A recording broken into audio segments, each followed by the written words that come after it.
The Quadcom likewise recommends the filing of appropriate charges against the following: former President Rodrigo Roa Duterte, Senator Roland Bato de la Rosa, Senator Christopher Lawrence Bongo, former PNP Chief Oscar David Albayalde, personalities involved in Pogo-related illegal activities, Attorney Herminio Harry Roque Jr., Catherine Cassandra Leong, Go Waping, or also known as Alice Leal Go. Sa ating investigasyon, Mr. Speaker, ay nakita natin na ang modus operandi ng mga Pogos ay gumamit ng mga Pilipinong dummies bilang mga nominal na may-ari upang magtatag ng mga korporasyon na nagpapahintulot sa mga dayuhan na iwasan ang mga batas na naglilimita sa pagmamay-ari at operasyon sa mga industriya tulad ng gaming at real estate. Ang mga korporasyong ito ay may mga magkakaugnay na layers upang itago ang tunay na pinagmulan ng pondo at pagkakakilanlan ng mga operators na nagpapahirap sa mga otoridad na masubaybayan ang mga iligal na mga aktibidad. Mr. Speaker, ang mga Pogos na ito ay naguhugas ng pera mula sa mga krimen tulad ng human trafficking, illegal na pagsusugal, bentahan ng droga at cybercrimes sa pamamagitan ng pagpapadaan ng pondo sa mga bank account, pagbili ng ari-arian at iba pang mga instrumentong pinansyal na pinapalabas na lehitimong operasyon ng kanilang mga negosyo.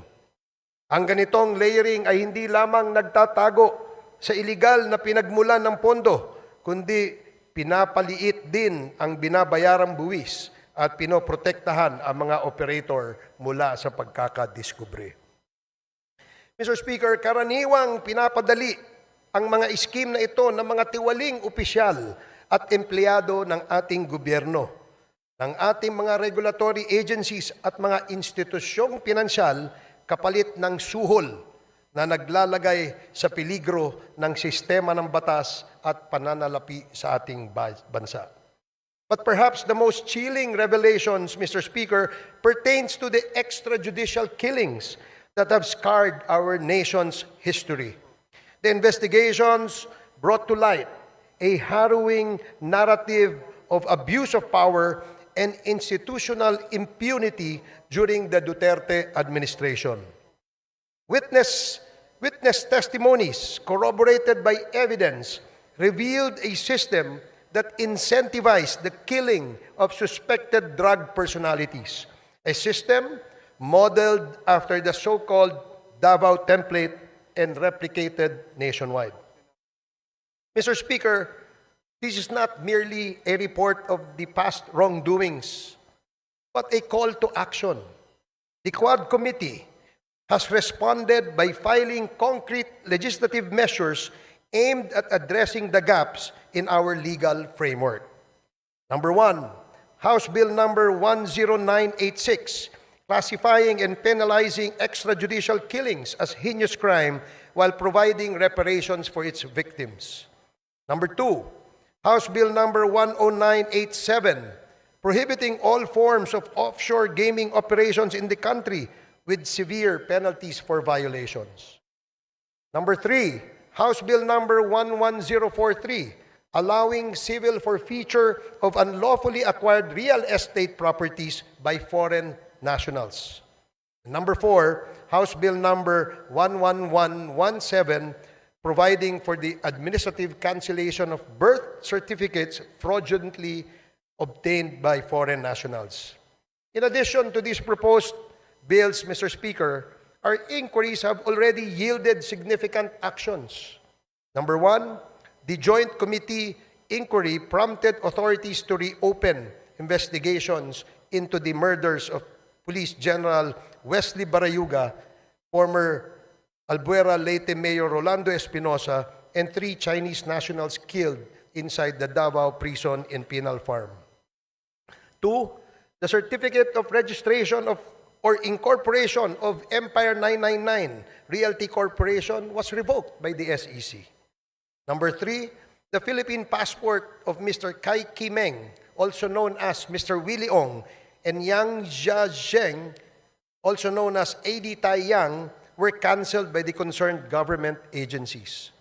The findings of the Joint Committee led to the filing of legal cases against Go Waping, also known as Alice Leal Go, including charges of human trafficking and graft and corruption. Number 5, the chairperson of the PAOK directed the Anti-Money Laundering Council to file for court-issued freeze orders or provisional asset preservation orders against assets linked to unlawful activities. These include the following corporations: Lucky South Limited Corporation, Whirlwind Corporation, Biancham Holdings and Trading Incorporated, Empire 999 Realty Corporation, Sunflare Industrial Supply Corporation, Yatay Industrial Park Incorporated, Mexico 999 Industry Realty and Development Corporation. These actions underscore the progress achieved through our investigations in addressing systemic crimes and abuses.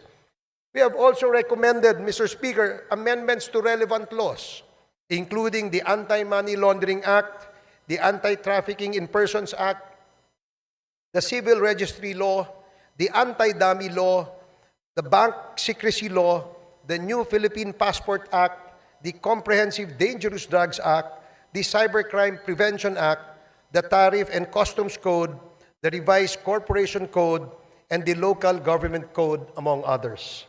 Mr. Speaker, in total, we have recommended at least 30 proposed legislations, and these measures aim to strengthen our legal frameworks and ensure that such abuses and misdeeds are prevented in the future. The Quadcom likewise recommends the filing of appropriate charges against the following.